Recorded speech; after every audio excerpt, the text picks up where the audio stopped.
Terekam kamera, momen menegangkan TNI Polri baku tembak dengan teroris KKB Papua.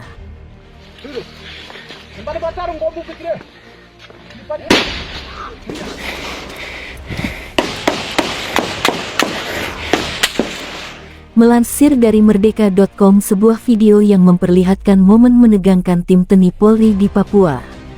Dalam video itu disebut jika TNI Polri tengah baku tembak dengan teroris KKB Papua. Tidak hanya sekali atau dua kali, rentetan suara baku tembak terus menggelegar di langit Papua. Lantas bagaimana momen menegangkan TNI Polri baku tembak dengan teroris KKB Papua? Melansir dari akun TikTok Zaykevi_83, Rabu tanggal 7 Juni tahun 2023, simak ulasan informasinya berikut ini.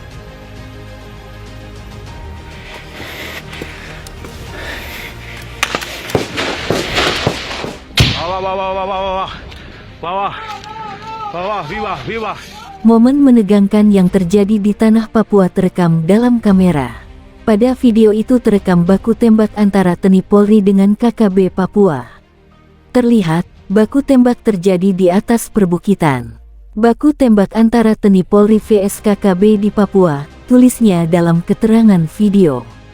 Tidak hanya sekali atau dua kali saja. Rentetan suara baku tembak terus menggelegar di langit Papua. Meski begitu, para TNI Polri tidak gentar melawan teroris KKB Papua. Tampak TNI Polri bersembunyi di balik tebing guna menghindar dari tembakan dari KKB Papua. Video yang terekam kamera ini pun sukses mencuri perhatian masyarakat luas. Terlebih ini bukan kali pertama TNI Polri baku tembak dengan para teroris KKB Papua. Beragam doa pun membanjiri untuk para TNI Polri dari masyarakat Indonesia.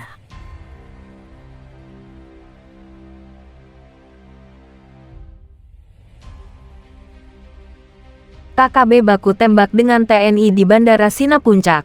Satu warga kena rekoset. Kelompok kriminal bersenjata KKB melakukan penyerangan terhadap pos TNI di Bandara Sina, Kabupaten Puncak, Papua Tengah.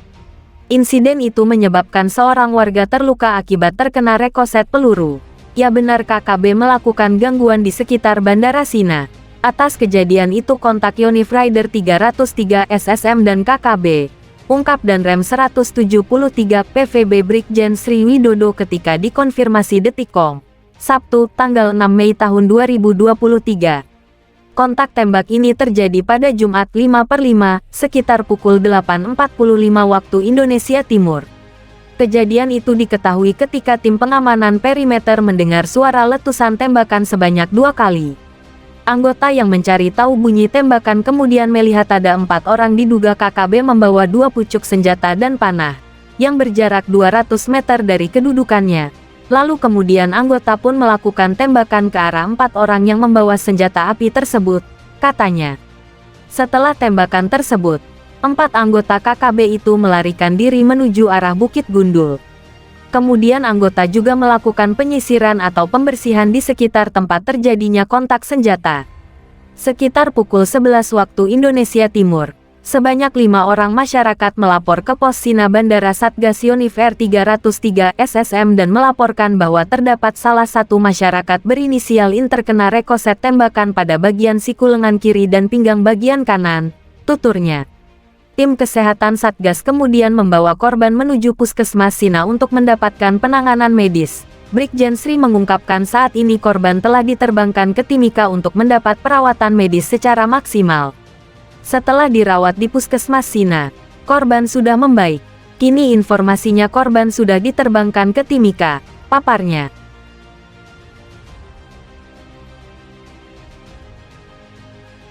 Berdasarkan informasi yang didapat dari masyarakat saat ada korban penembakan oleh teroris Papua, sepertinya penembaknya adalah seorang sniper. Karena penembaknya tidak kelihatan saat terjadi insiden tersebut, sepertinya KKB Papua akan membuat skenario bahwa sniper TNI Polri telah menembak warga sipil sehingga Indonesia akan terjebak kembali oleh HAM internasional seperti di Timur Timur. Berdasarkan laporan dari masyarakat tersebut, akhirnya TNI Polri pun bergerak memburunya.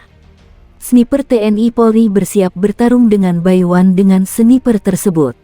Saat menghadapi teroris Papua, pemerintah Indonesia terkesan lambat dan tidak konsisten. Banyak korban berjatuhan baik dari warga sipil maupun anggota TNI Polri akibat keganasan teroris KKB Papua. Sebenarnya itu adalah taktik pemerintah Indonesia saja agar Indonesia tidak terjebak lagi seperti saat mengatasi masalah Timor Timur. Berbekal pengalaman di Timor Timur tadilah pemerintah Indonesia mengatasinya dengan cara senyap dan membawa bukti kekejaman teroris Papua di dunia internasional. Cara senyap yang dipakai oleh pemerintah Indonesia tak lain adalah menerjunkan pasukan elitnya untuk melawan teroris Papua. Salah satu pasukan elit tersebut adalah para sniper yang sudah diakui dunia akan kehebatannya. Cara ini sudah terendus oleh KKB Papua. Oleh karena itu KKB Papua dengan memakai snipernya akan membuat fitnah internasional dengan menembak warga sipil. Dengan cara ini mereka berharap bisa mematikan langkah sniper Indonesia. Sebagai bagian dari tim intai berhari-hari mengumpulkan data intelijen dengan menembus rimba Papua dan melalui medan yang cukup berat, akhirnya didapatkanlah markas KKB yang tersembunyi di wilayah Kampung Gunung Botak distrik Tembagapura. Di sana rupanya ada salah satu persembunyian yang sering dipakai oleh para teroris Papua tersebut, dan di antara markas yang ada markas di wilayah Gunung Botak ini sepertinya paling penting untuk diawasi. Markas ini tidak seperti markas yang lain, terlihat sepi, hanya 1-2 orang KKB saja yang keluar masuk, dan di saat itulah terlihat seseorang KKB menyanggul senapan SS-2 Pindad, dan senapan itu rupanya digunakan untuk tembakan jarak jauh alias sniper. Wajah KKB ini jarang terlihat di publik, tetapi kok menyandang senapan SS-2 Pindad berarti dia adalah seorang sniper dari KKB. Benar sekali dugaan warga tentang seorang yang telah ditembak dari jarak jauh. Para pengintai pun segera mengontak Komando Pusat mengenai hal ini, dan Komando Pusat pun segera memberi respon agar dilakukan tindakan penegakan hukum agar tidak ada lagi korban yang berjatuhan akibat ulah KKB Papua tersebut. Perintah sudah jelas dan akhirnya tim intai pun berubah menjadi tim penyerbu.